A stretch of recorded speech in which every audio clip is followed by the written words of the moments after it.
We are here with the Samsung Galaxy S2. This is a pre-production version, although the ID is essentially final. 8-megapixel camera on back with 1080p recording, LED flash, extremely thin, but still manages to pack a battery over 1600 milliamp hours, so that's good.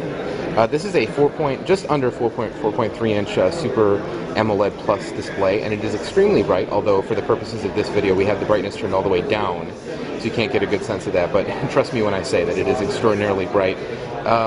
This is what Samsung is billing as TouchWiz 4.0. I'm going to show you a cool feature here.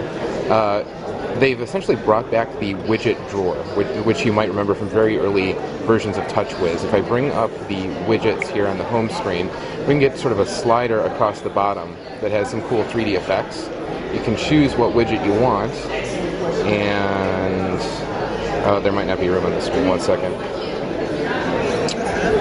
And come on, it'll let me do it.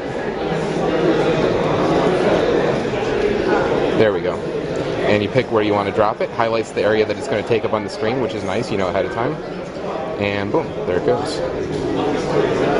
There are 4 hubs that Samsung is installing on this device, obviously not a stock Google experience. You have Social Hub, Music Hub, Readers Hub, and Game Hub. And unfortunately we can't demonstrate those for you because they don't have a network connection on this prototype here. But Game Hub is going to allow them to overcome the standard download limit in the Android market, so you can download the entire game up front without having to do a secondary download after you launch the game for the first time. Reader Hub is, I think, the only one that we can kind of give you a preview of. You see kind of the same experience that they've already had on the Galaxy Tab on some other devices.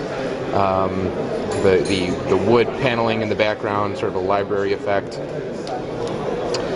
Feels very fast running Tegra, which is kind of a surprising choice, but a good one considering the performance that we've seen on some other devices.